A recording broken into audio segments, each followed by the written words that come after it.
Hola a todos, ¿cómo les va? Antes que nada, pedirles disculpas por la demora. Aquí me ven junto a Susana Amblar, un honor para nosotros tenerla en esta primera charla del ciclo virtual. Vamos a esperar un ratito que se sumen los espectadores.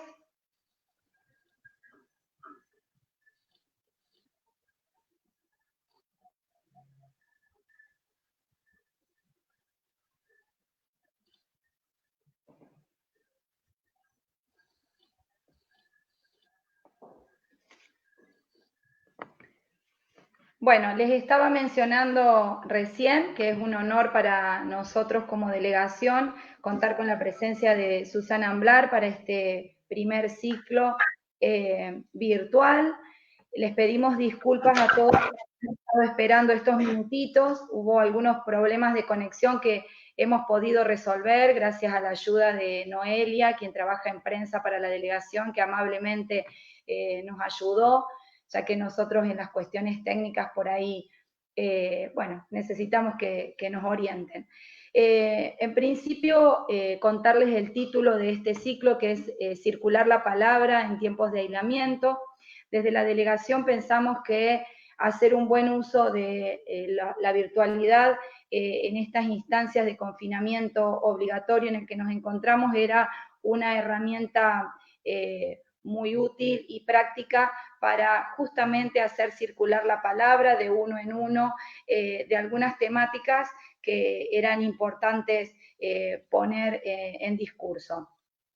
Este, les decía, es el primero de varios encuentros que tendremos.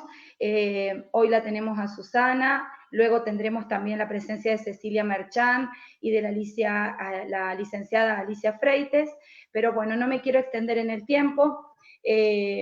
Quiero agradecer a la Universidad de Villa María que adhirió a esta actividad por considerarla de importancia, a todo el equipo de la delegación que se puso al frente de la organización de este ciclo.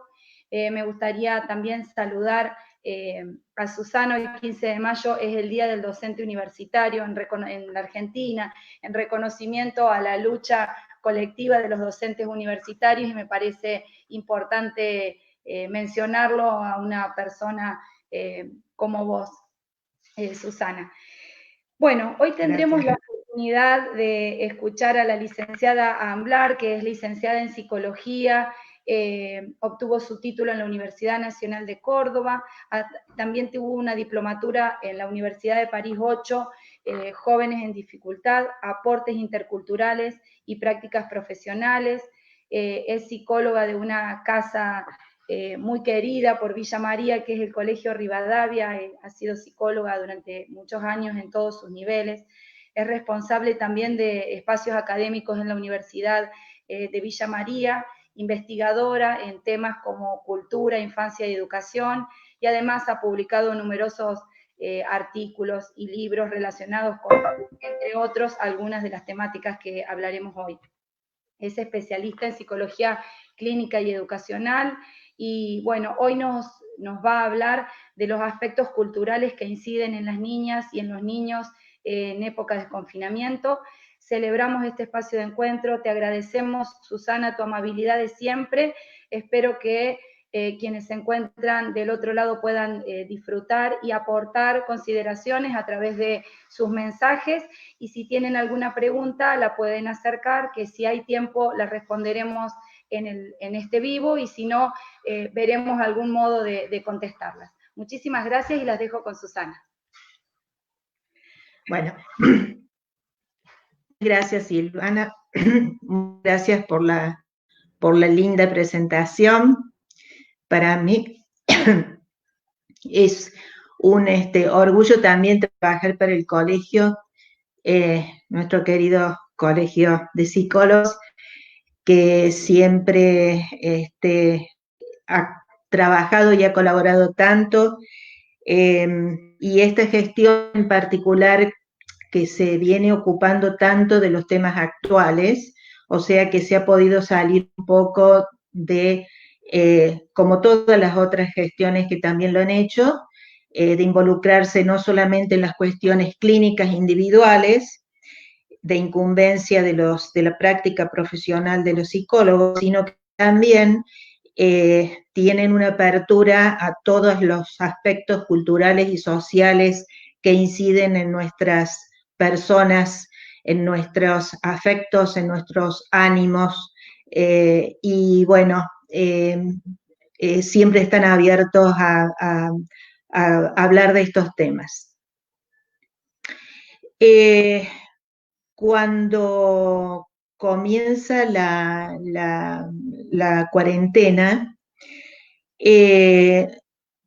yo venía pensando y trabajando desde hacía un tiempo bastante largo, digamos, por lo menos todo el último año, con una preocupación importante, recurrente, muy conversada con colegas y con docentes y con directivos de escuela y de distintas escuelas, o sea que hay cuestiones que cuando son recurrentes en las consultas, en el consultorio y además cuando los docentes y las escuelas están preocupados por una misma cuestión y de distintas escuelas, quiere decir que no tiene que ver con una modalidad familiar o con una modalidad de una escuela, sino que tiene que ver con alguna temática que está atravesada por, mejor dicho, que a la cual la atraviesa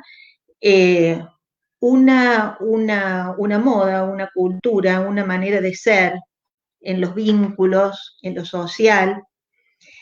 Y les decía lo que me venía preocupando muchísimo, incluso había empezado a trabajar mucho en esto, es las recurrentes consultas, decía, de las familias y de los docentes respecto de los chicos que no quieren ir a la escuela. Digo la escuela porque, bueno, es un lugar, no quiero hablar hoy de la cuestión de la escolaridad en el sentido de si estos nuevos modos de llegar con la escuela a la casa sirven, no sirven, si van a aprender, si no van a aprender. No es este el tema del que vamos a hablar hoy, no es esto lo que me preocupa en este momento, sino la escuela como lugar público, la escuela como lugar de lo común, ese lugar que rompe con una modalidad familiar a donde se rompe o se debe romper lo individual para pasar a lo común, a lo público. Nosotros en psicología le decimos salir a la exogamia, es decir, cortar con las modalidades privadas de cada familia y salir a lo público. Bueno, trabajando en esto, preguntando,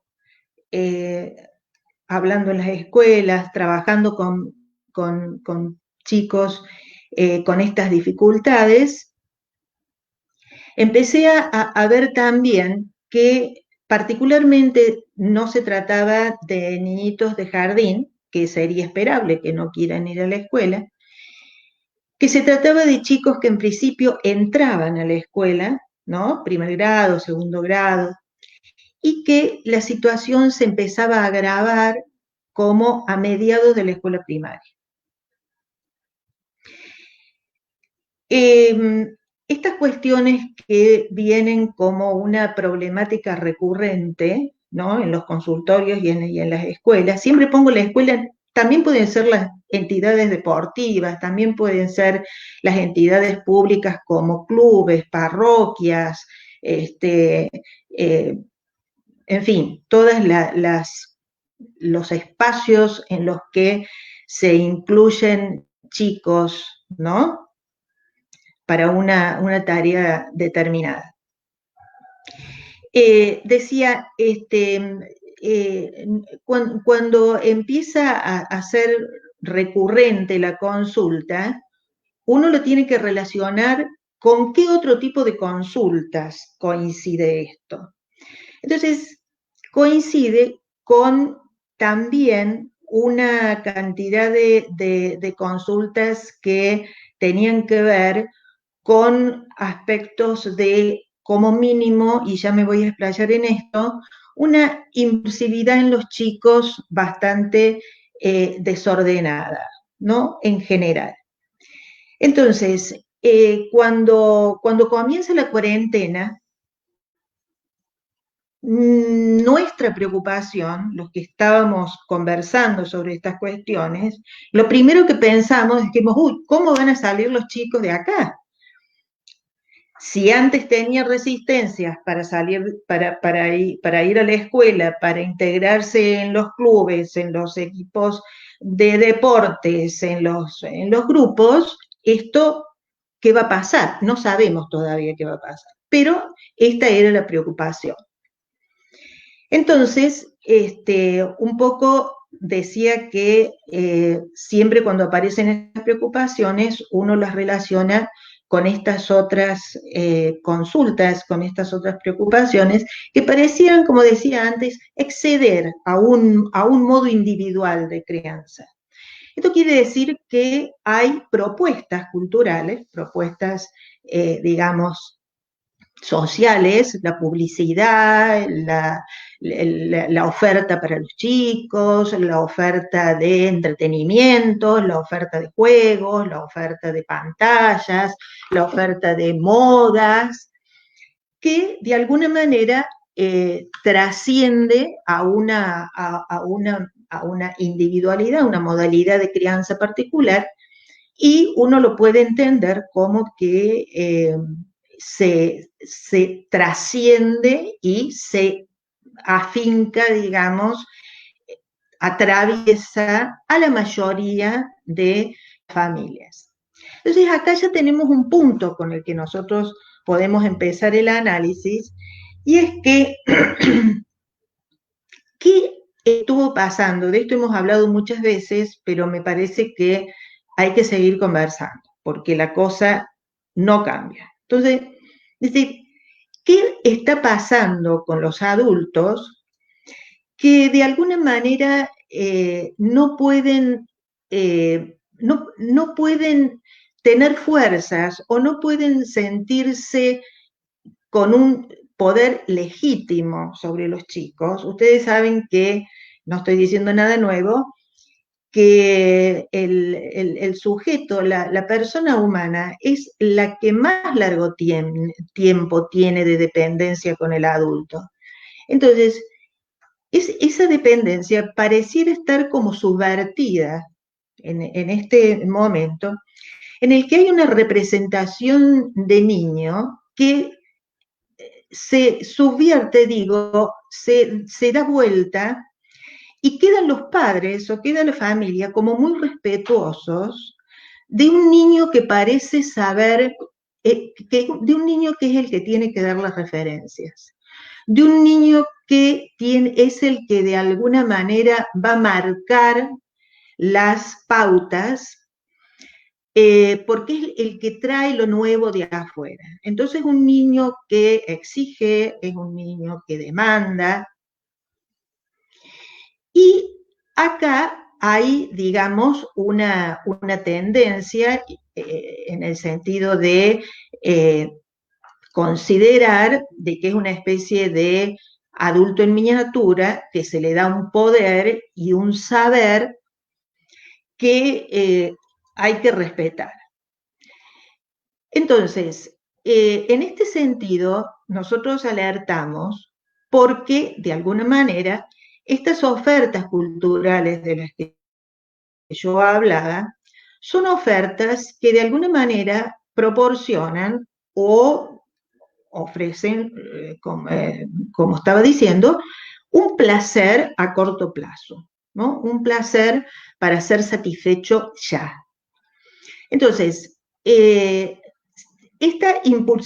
impulsividad del chico no tiene que ver con una cuestión de razonamiento. Es decir, generalmente cuando un chico está muy activo y demanda y pide y no se queda quieto, se lo trata de llevar por el camino del comportamiento, entre comillas, en el sentido de una expectativa de que el chico pueda portarse bien, por decirlo de alguna manera, o una expectativa de que a través del razonamiento y saber que tiene que hacer o no hacer determinadas cosas, le va a servir como freno. Y no resulta. Y no resulta porque esta impulsividad no va por el lado del razonamiento. Esta impulsividad va por el lado justamente de la impulsividad, va por el lado de lo que nosotros llamamos la pulsión. O sea que no da resultado la penitencia, no da resultado el reto o el freno con la simple palabra o el grito. De hecho, los padres dicen, lo pongo en penitencia y al rato vuelve a hacer lo mismo. Entonces, ¿cuál es el tipo de impulsividad que no se puede parar? Bueno, es aquella que tiene como destino, decía antes, un objeto de placer, pero un objeto de placer que de alguna manera adictivo. Porque no es un placer que tenga que ver con que lo lleve a una satisfacción duradera. Tiene que ver con una atracción hacia un objeto, que puede ser una pantalla, puede ser una comida chatarra, puede ser el cuerpo de los padres y la permanente demanda a la presencia física de los padres, que por ser tal es destructivo. En psicoanálisis lo llamamos goce. El goce es lo contrario del amor o es lo contrario de la consideración de que el otro es otra persona diferente, que puede otorgarme o concederme gustos o no, que tiene tantos derechos como yo, y que tiene un accionar independiente. Al contrario de esta modalidad de vínculo, este tipo de placer se convierte en una especie de tirano con el otro. Considera solamente su necesidad de ser satisfecho y no puede considerar al otro como otro que puede tener algún tipo de diferencias con él. Por supuesto que esto también está inserto en el contexto de esta representación de niño del que decía antes, porque acá hay una cosa que es muy interesante, y es que al tener los padres, digamos, esta sensación de que las generaciones anteriores que transmitían el saber para criar, yo no digo que lo de antes haya sido mejor, lo que digo es que se ha cortado la transmisión cultural intergeneracional a la hora de tener la experiencia justamente para proporcionar referencias al niño, y de esta manera había una certeza, ¿no?, con la que el chico sentía que el adulto lo podía cuidar porque tenía certezas, porque sabía qué hacer con él. Bueno, esto es exactamente lo que empezó a desaparecer. Y lo podemos ver de dos maneras. Hoy los chicos tienen una desconfianza importantísima en el adulto respecto de que no saben qué hacer con él. Y esto los aterra, los asusta. Pero además los asusta porque lo que le da miedo a un chico, los chicos inclusive que no pueden dormir bien de noche, que no se pueden quedar a solas, la capacidad de estar solas es otra cosa, pero digo, los chicos que tienen miedo de su propia impulsividad. No tienen miedo, como dicen muchas veces los padres o la familia. Bueno, lo que pasa es que ve ese tipo de películas o ve videitos muy violentos. Eso en todo caso le confirma al chico que hay un peligro.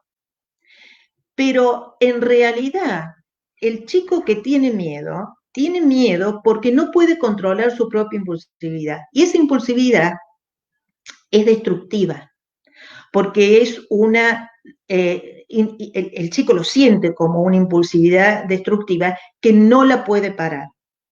Entonces, él sabe que tiene una cantidad de prohibiciones, que pobre, él es víctima de esa impulsividad, porque no se puede parar. Esto funciona de alguna manera como cualquier adicción en el adulto. Uno sabe que determinado tipo de drogas matan y sin embargo el adicto no puede dejar de consumirlo. Bueno, salvando las enormes distancias, esto es un poco lo que le pasa al chico con su impulsividad gozosa. ¿Verdad? Y se asusta mucho porque cuando se desborda, tiene una sensación de no poder ser contenido en ese desborde.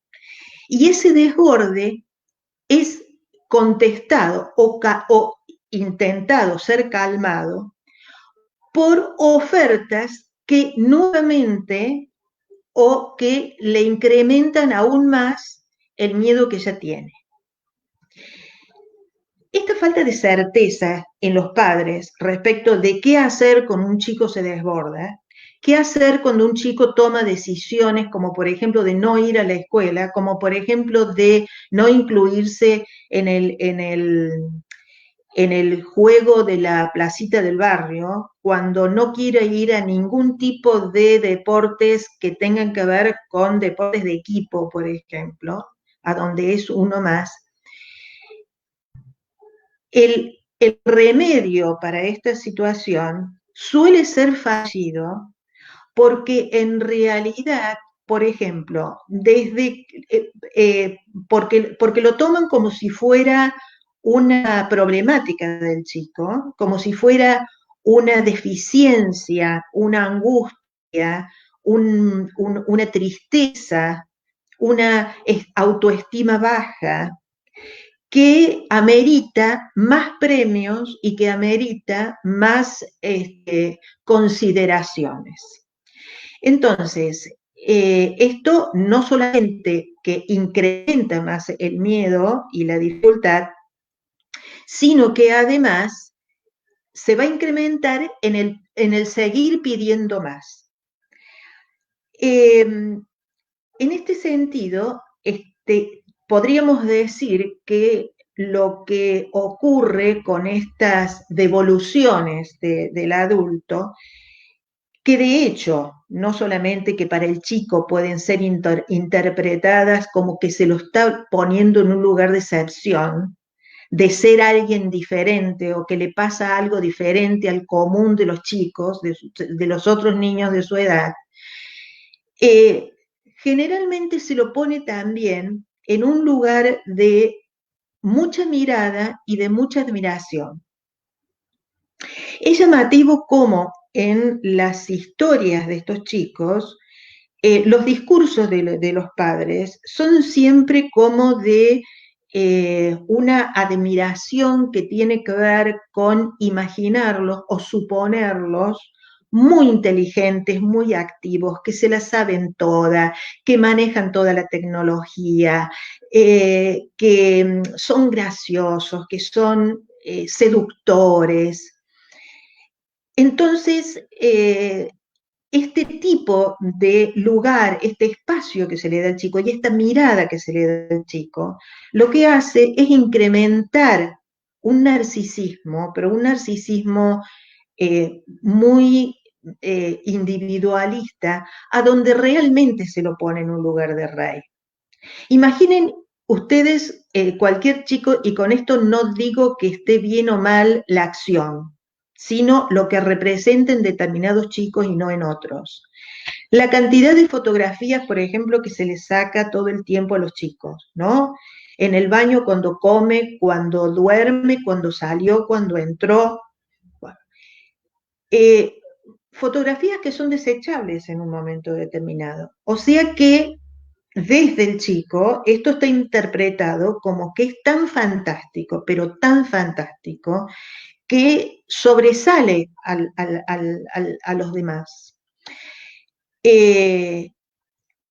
Entonces, Freud hablaba de su majestad el bebé cuando hablaba de los niños entre 2 y 3 años que tenían estas características, ¿no? Que habían descubierto que podían correr, que podían caminar, que podían empezar a hablar, que podían jugar con muchas cosas, que podían irse y volver con una independencia del adulto, entonces se volvían tiránicos porque se volvían muy poderosos. ¿Mm? Cuando un pasito más adelante en el crecimiento y en el desarrollo los hace tomar conciencia de que no, de que en realidad son más chicos, que hay otros más grandes, que son los padres o que son el grupo familiar con el que vive y que están en otro territorio en el que no puede acceder y que en realidad depende de ellos, y si depende de ellos va a tener que hacer buena letra para que lo cuiden y para que lo quieran, ahí esa omnipotencia empieza a bajar.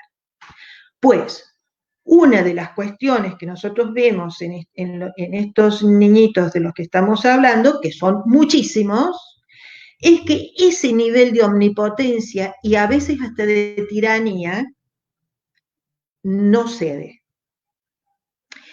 Y se cae en una crisis que está muy en riesgo también de ser patologizado, porque en realidad se lo trata o se lo interpreta como alguien que tiene un problema de angustia o un conflicto o que le puede haber pasado algo traumático, y en realidad no le pasó nada.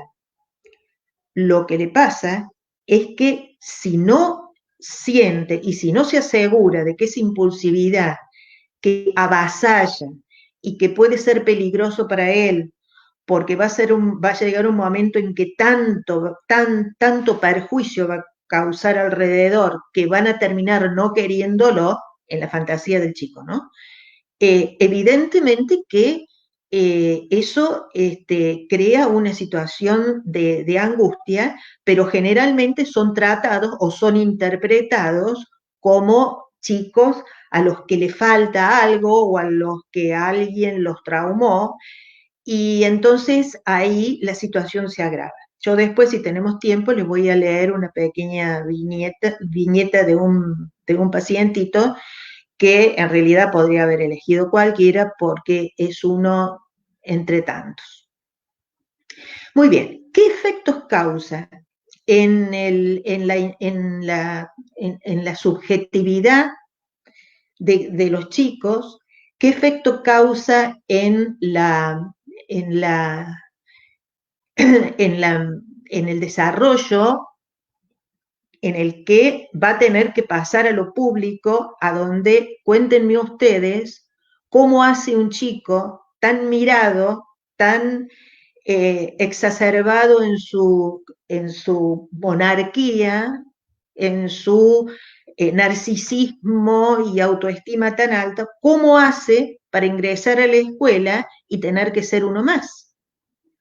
Esto es exactamente lo que está pasando en muchísimos casos en las escuelas. ¿Y por qué no en el principio? Porque al principio, primer grado, hay una cuestión ahí como una ilusión de que en algún momento va a haber un lugar especial o un lugar de excepción para ellos. Pero cuando no llega, y cuando los otros compañeros tienen una representación de lo grupal que es muy divertida y muy disfrutable, y este pibe ve como con la ñata contra el vidrio cómo los otros se divierten y juegan y la pasan regio, por eso yo siempre estoy hablando de los recreos en ese sentido, porque es el lugar a donde el chico de alguna manera puede jugar, porque se le han restringido todos los otros lugares públicos en el sentido de, bueno, porque hay peligro, porque los chicos ya no pueden andar tan solos, porque, bueno, por una cuestión de seguridad.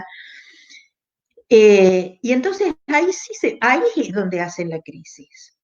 Ahora, ¿qué otros aspectos se quedan? No solamente estas cuestiones que van a ser heridas a su yo, heridas a su orgullo, heridas a su narcisismo, sino que además hay un momento del desarrollo que es importantísimo, porque en ese momento entonces yo les decía que el chico tiene que darse cuenta de que no es el rey de la casa, no es el rey del grupo, es uno más de los hermanos, hay un territorio de adultos al que no debe acceder, hay una prohibición que sería la prohibición del incesto, pero esto es simbólico, ¿no es cierto? En el sentido de que, bueno, va a tener que ser uno más e irse de la casa a la escuela como primer lugar público para poder formarse como ciudadano, como, como todo el que está en ese espacio común, con los mismos derechos y las mismas garantías. Y de alguna manera, este es el paso que no puede dar, porque en ese momento del que estoy hablando, se produce un paso en el desarrollo que tiene que ver con las categorías de la alteridad. Esto quiere decir que el chico ahí se da cuenta de que el otro tiene una cabeza diferente a la de él. Está esperando que piense, diga, haga como él, sin embargo, es diferente, le contesta diferente, no está pensando en lo mismo, pero lo tiene que aceptar y bancárselas porque lo necesita.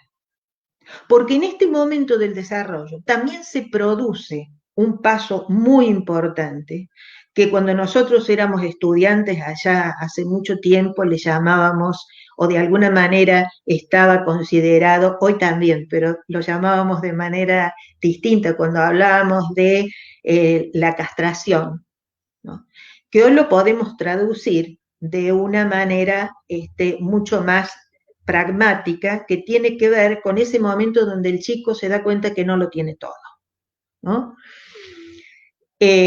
O es nena, o es varón, o es chico, o es grande, o le gustan algunas cosas y no les gustan otras, o puede ingresar a determinados grupos y lo aceptan y otros no.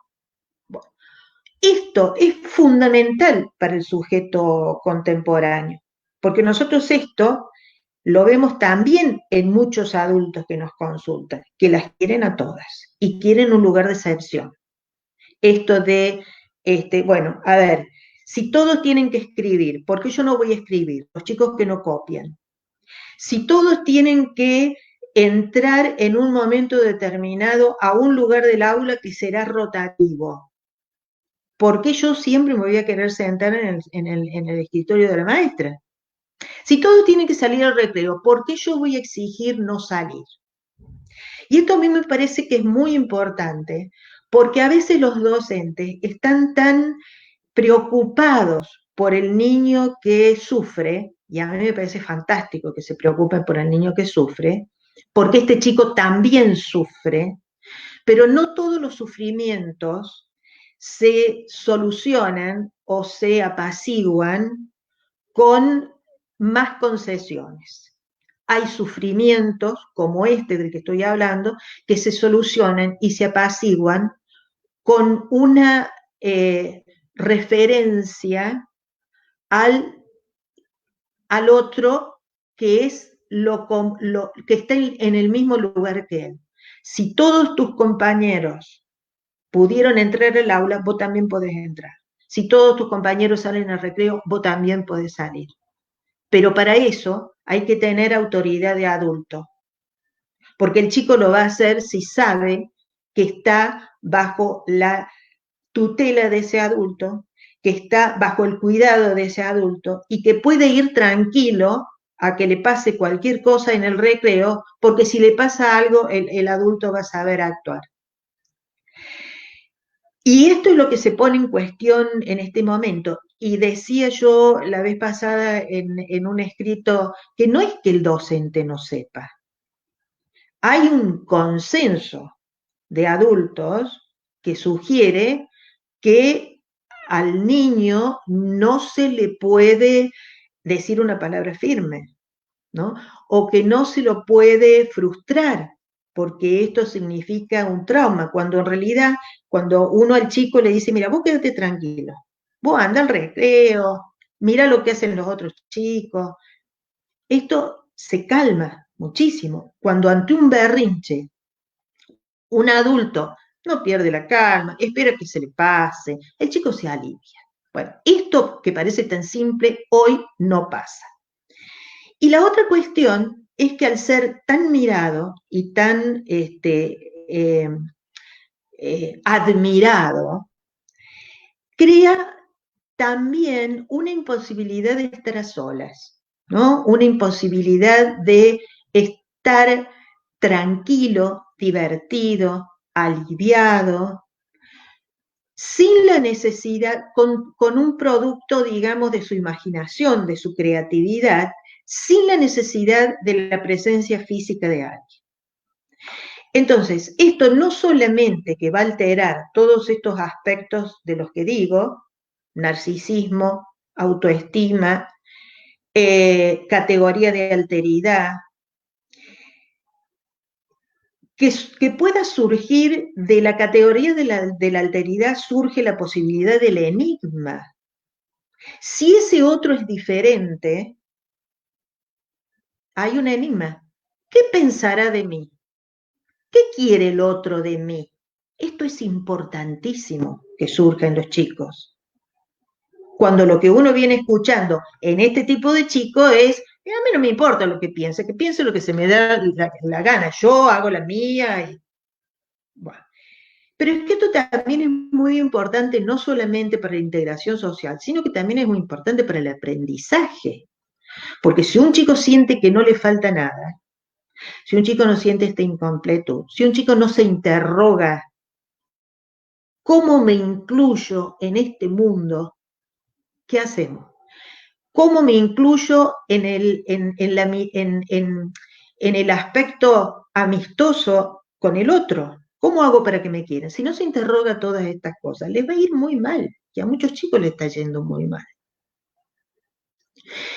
El otro día, escuchando a mi querido Tonucci, que me encanta escucharlo y todo lo que dice, él decía que, bueno, que en estos tiempos de encierro, posiblemente a los chicos lo que más les interese es irse de los padres, dejarlos. Entonces sugería que le hagan una carpita, que les pongan un lugar privado, ¿no? Para que jueguen sin estar con los padres encima. Y yo pensaba, sí, eso sería lo esperable. Esto es para el chico que no tiene todas estas características y tal vez para otros contextos socioculturales donde las familias por ahí tienen intereses puestos en otras cuestiones que no son los chicos. Porque una de las cosas que nos pasa es que los padres están muy complacidos con los chicos. Los padres son los que, con tal de complacerlos, toman de estos productos culturales de los que hablaba las referencias de cómo hacerlo feliz. Entonces, lo fotografían mucho, le compran muchas pantallas, le compran juguetes que por supuesto no son para niños, sino que son objetos adultos pintados y con dibujitos para niños. Entonces, evidentemente que estas cuestiones están empezando a generar una sensación de vacío y de insatisfacción en los chicos que terminan siendo víctimas de estas cuestiones. Entonces, la pregunta era, ¿cómo hacemos con la escuela? ¿Qué va a pasar después de este encierro? Yo sinceramente tengo, más allá de esta preocupación, tengo la esperanza de que se harten de estar juntos y que en realidad puedan, bueno, tener muchas ganas de volver con sus amigos y de volver a las escuelas. Porque la cuestión pasa por una sensación de tener también esa representación del disfrute, ¿no? Del chico que es disfrutado, ¿no? Y que en realidad está cubriendo aspectos muy angustiosos de los padres de hoy. Hoy tenemos padres que están muy angustiados, que se sienten muy solos, que se sienten muy vacíos, que tienen que trabajar muchas horas para poder estar a la altura de las circunstancias, que no están con los chicos en todo el día y que realmente sienten como compensación todo esto que he estado diciendo anteriormente. Entonces, la escuela es exactamente el contrapeso de todas estas cuestiones primarias que están de alguna manera alterando la vida de los chicos. Porque la escuela es justamente, y repito, pongo la escuela como lugar público, no en este momento como lugar de aprendizaje escolar, sino como lugar público, el lugar de lo común, el lugar de lo abierto, fundamentalmente el lugar a donde se forma el ciudadano. ¿Cómo formamos un ciudadano que no puede incluirse en lo común? Mire, en todas las consultas de los docentes por casos de bullying,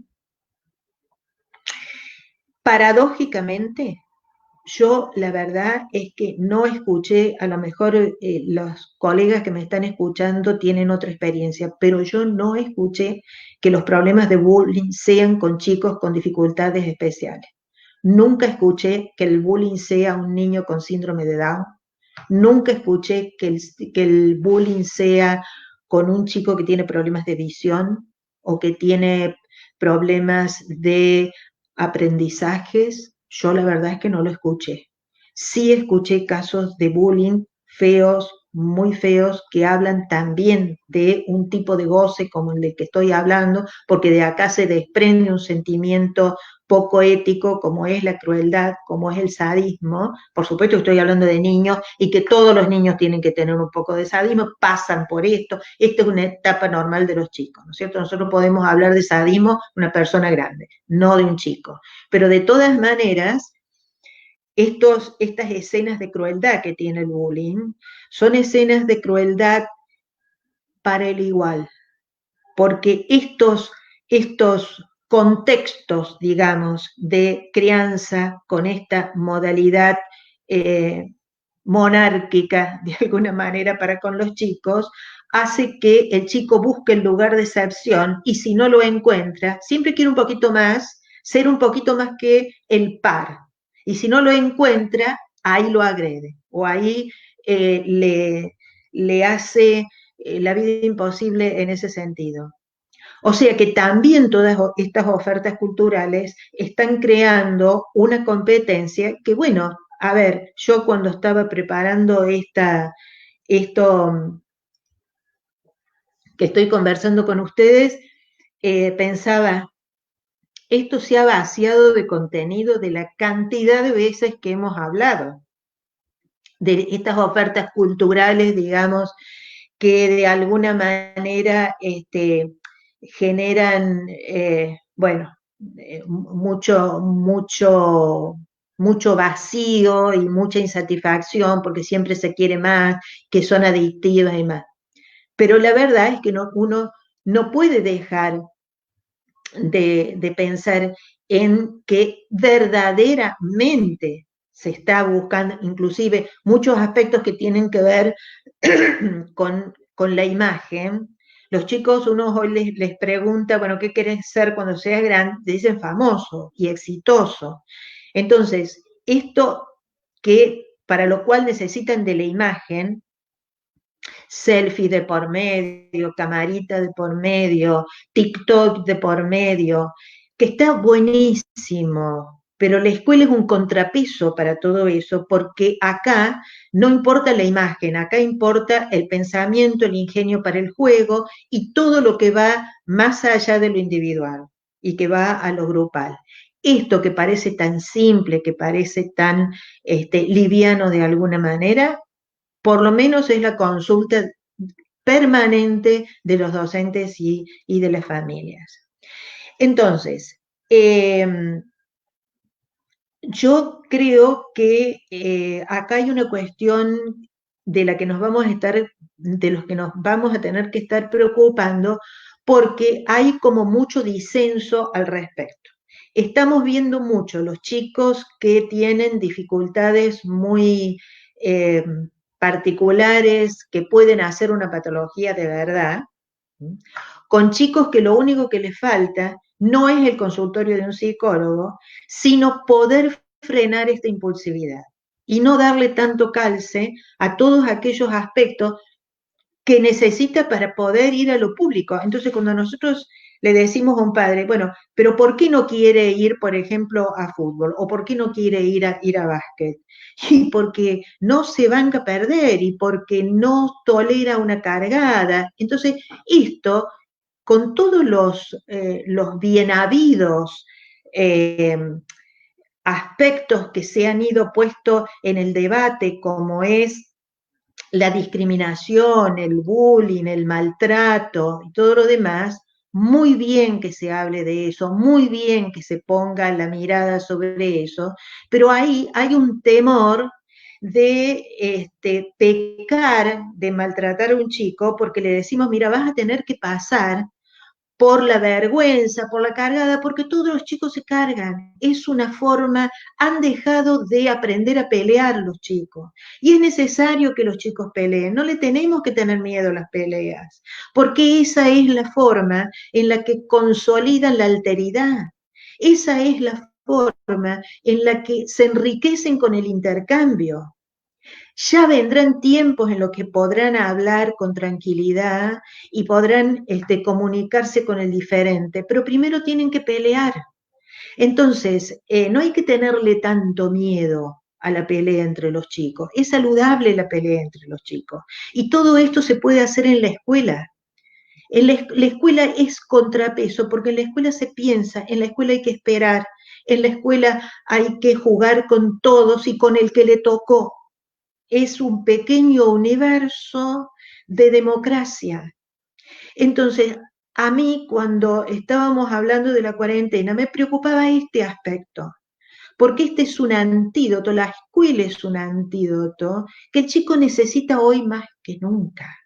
Entonces, eh, me parece que en este sentido, si podemos pensarlo también de este lado y perderle un poco el miedo a traumar a un chico porque le frenamos la impulsividad, me parece que vamos a andar mucho mejor.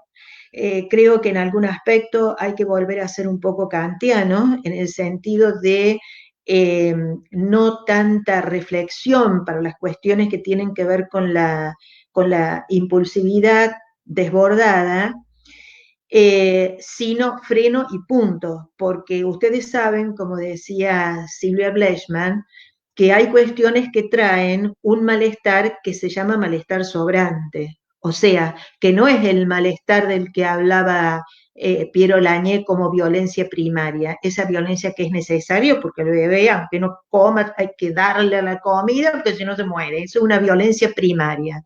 De esto que estamos hablando es una violencia secundaria, pero es además ese malestar sobrante, decía Silvia, porque no tiene por qué estar, no tiene por qué estar.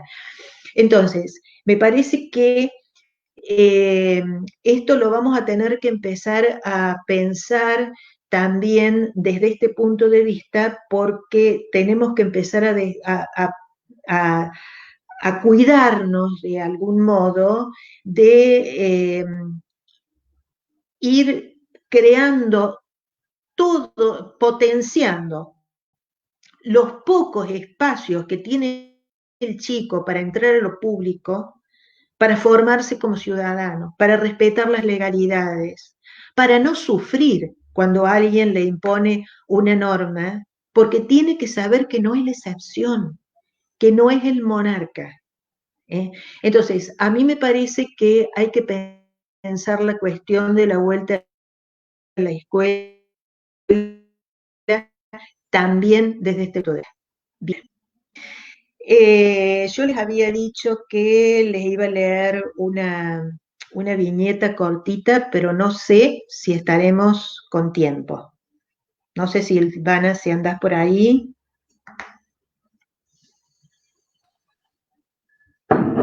Hola. Bueno, Hola. ¿tenemos un ratito? ¿Querés? ¿Perdón? Que sí tenemos tiempo. Se cortó un poquito. Bien. Bueno, antes quiero recomendarles, porque no tuve tiempo de detenerme en estas cuestiones, en estas ofertas culturales de las que les estaba hablando, y les quiero recomendar un artículo de una investigación que está en el libro de La cuestión de la infancia de Sandra Carli, que que todos lo deben conocer, es un libro precioso. Particularmente el artículo de Melina Curia, que tiene un nombre largo, es Pequeños Consumidores, bla, bla, bla. Bueno, es uno de los últimos artículos del libro. Si pueden, léanlo, porque está buenísimo. Entonces, bueno, les voy a leer la pequeña viñeta de mi pacientito, que ya no lo es, les aviso, porque un poco, enseguida nos arreglamos. Bien. A mí me llega cuando está en quinto, cuando estaba por entrar a quinto grado, varón, y me cuentan la historia. Un nene que siempre fue muy berrinchoso, pero un chico con un desarrollo absolutamente esperable, con buen lenguaje, con independencia en sus hábitos, bien, pero protestón y berrinchoso ante todo. En el jardín de 3, 4 y 5, a los insultos todo el camino, pero iba, ¿no? Que no me gusta, que esto no lo quiero, que mi maestra, que no me mira, que esa, bueno, y una cantidad de palabras que yo no voy a repetir. Primer grado. Pone como condición entrar al aula, pero sentado en el escritorio con la maestra. Y las maestras conceden. Pero las maestras que no lo tienen que dejar, pero tienen miedo las maestras o los maestros. Tienen miedo de que alguien venga y le diga, a ver, ¿con qué fundamento usted no le da a este pobre niño? ¿No? Bueno. En el escritorio no copia y no lee. Le incluyen entonces un docente de apoyo externo. Con el docente de apoyo externo lee y escribe. O sea que problema de aprendizaje no hay.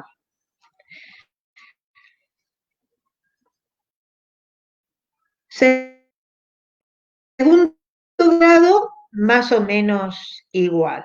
Tercer grado, en el escritorio de la maestra, pero se levanta todo el tiempo, interrumpe. Levanta la mano, interrumpe, vuelve a levantar la mano, interrumpe. No copia, no lleva la tarea copiada, entonces se le incluye a la docente externa una psicopedagoga y una psicóloga. Y cambian de escuela. El cuarto grado, en marzo y parte de abril, va a la escuela, pero muy desconfiado. A fines de abril concluye que todas las escuelas son iguales, o sea, una porquería. Dice, mira, me dijo, mira, todas las escuelas son iguales, son una porquería. En ese momento dijo que se iba a quedar en el pasillo, que él no iba a entrar. Bueno, por supuesto, todo esto, intentos de todo tipo, que mira, que la maestra es buena, que bueno, que los compañeros que te están esperando, no hubo caso.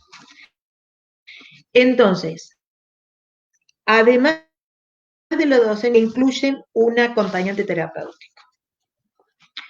El acompañante terapéutico lo que hace es acompañarle en el pasillo y ponerlo de bueno, de que no le pase nada, porque mucho más no hacía mientras lo hablaba, de que bueno, de que mirá, que como todos los chicos, ¿cómo no vas a entrar? Bueno, hace la crisis de verdad, porque como decía antes, en quinto grado ya tiene la decepción de que ningún adulto pudo con él, la decepción de que todos los chicos juegan, se divierten, la pasan bomba, se invitan ya a pijamadas, se invitan a ir al cine, se invitan a estar juntos, y él no es que no lo inviten, se siente mal en el grupo, y se siente mal porque se perdió los códigos que los chicos tejen desde que van al jardín hasta que llegan a cuarto o quinto grado, donde empiezan a tener una vida grupal más independiente, tejen una cantidad de códigos como ponerse en cuenta en sus propias legalidades. Quién juega, quién va a cumplir tal rol, quién va a llevar una cosa, quién va a llevar la otra, si come uno comemos todos, si no comemos todos. Si vamos a ver una película de terror, si no la vemos de terror, son decisiones grupales que son importantísimas, porque esto que antes naturalmente se daba, la agrupación, los grupos de juego, en este momento están en serias dificultades. Los chicos tienden a no saber jugar en grupo. Por supuesto, se les ha quitado la seguridad del barrio, por ahí, donde se juntaban espontáneamente y que no tenían que ver con lazos precisamente familiares, se juntaban con el que le tocó. Entonces la escuela no se tenía que ocupar de esto, porque de eso se ocupaba el barrio, se ocupaba la esquina, se ocupaba la plaza. Bueno, esto falta. Y como esto falta, hay una cantidad de aspectos que tienen que desarrollarse para poder disfrutar en grupo, que en todo lo que estaba diciendo recae sobre la sensación espantosa de sentirse excluido, y de sentirse excluido porque, no porque los chicos lo excluyan, sino porque no aprendió a incluirse, ¿no? Lo sintió como un aspecto paranoide, a lo mejor una cargada, que es parte del código de los chicos, ¿no? Entonces, en quinto grado, bueno, empezamos a hablar de estas cosas, empezamos a hablar de las cuestiones que tienen que ver con que ninguno de sus compañeros la pasó bien al principio, que siempre el ingreso a un lugar diferente es para sufrir y no es para disfrutar, que el disfrute viene después, que se pueda parar en el patio, ¿no es cierto?, para ver cómo reaccionan los chicos cuando uno les pega un empujón o cuando uno los carga, ¿no? Porque este chico además empezó con miedo, como le decía al principio, porque en realidad me consultan por los miedos, porque en realidad estaba asustado de que ningún adulto pueda hacerse cargo de soportarlo de alguna manera o de contenerlo, porque en un momento determinado en la escuela estaba 2 horas y lo mandaban de vuelta a la casa. Eso quiere decir que nadie lo puede cuidar. ¿Qué representación de sí mismo se hace un chico que está ahí de cerquita con la prepubertad? ¿Qué representación se hace de sí mismo cuando nadie lo aguanta? ¿Que es un demonio? ¿Que es malo? ¿Que nadie lo quiere? ¿Que debe tener algo horrible? Bueno, entonces todas estas cosas hay que revertirlas, pero desde el lugar de un sufrimiento necesario en un momento determinado.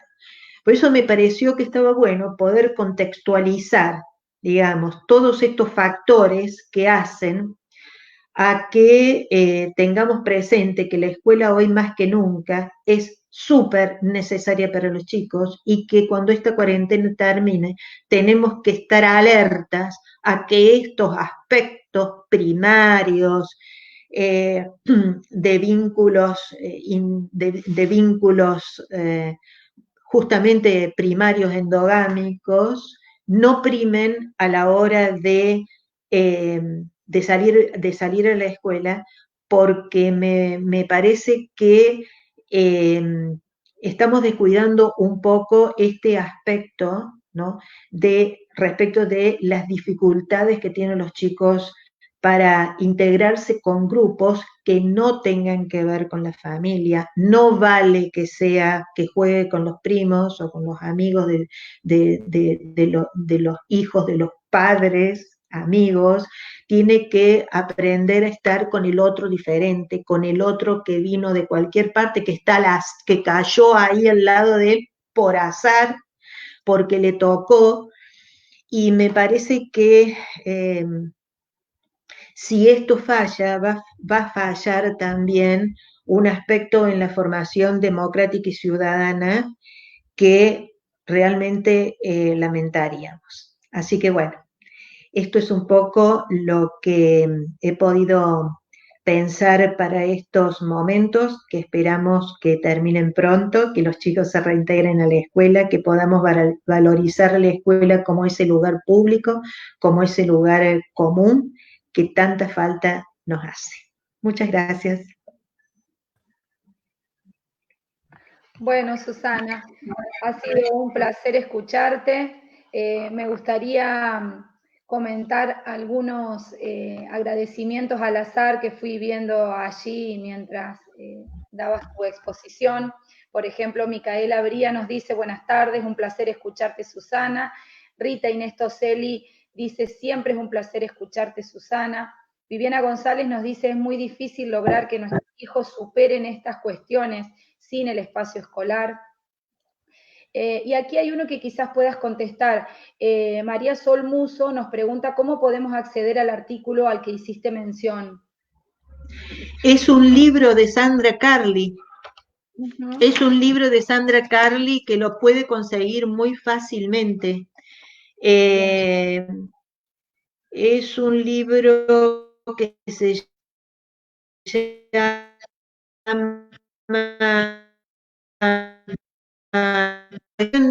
La cuestión de la infancia. La cuestión de la infancia. Y hay otro libro que habla de estos temas, que es de Lucía Ravelo de Castro, que es precioso ese libro, que se llama Infancia y Adolescencia en la Cultura del Consumo, que están buenísimos los dos libros. Bien, Susana, siempre tan generosa. Bueno, no son muy nuevitos, pero están, lamentablemente siguen vigentes. Bien, bueno. Los podemos colgar de la página del colegio si querés. Perfecto. Les quiero decir a todos quienes han permanecido allí, que han sido por momentos más de 140 personas, Susana, que te han escuchado y todavía están allí. Quería mencionarles que si existe alguna pregunta, por cuestiones temporales no las vamos a contestar aquí, nos las hacen llegar por esta vía y Susana nos ha dicho que está a disposición absoluta para contestarla luego, no faltará seguramente un espacio de encuentro posterior a este. Y aprovecho para invitarlos a todos al segundo encuentro de este ciclo, que va a ser el próximo viernes. Vamos a contar con la presencia de Cecilia Merchán, la secretaria de Políticas de Igualdad y Diversidad del Ministerio de las Mujeres de la Nación. Ella va a hacer una intervención respecto a desigualdades y violencia de género, así que sería bueno contar con la presencia de todos ustedes. Te mando, Susana, un enorme abrazo a vos por siempre tu amable disponibilidad y muchísimas gracias a todos por participar. Buenas noches. Muchas gracias a todos y al colegio en especial, Silvana, muchas gracias. Gracias.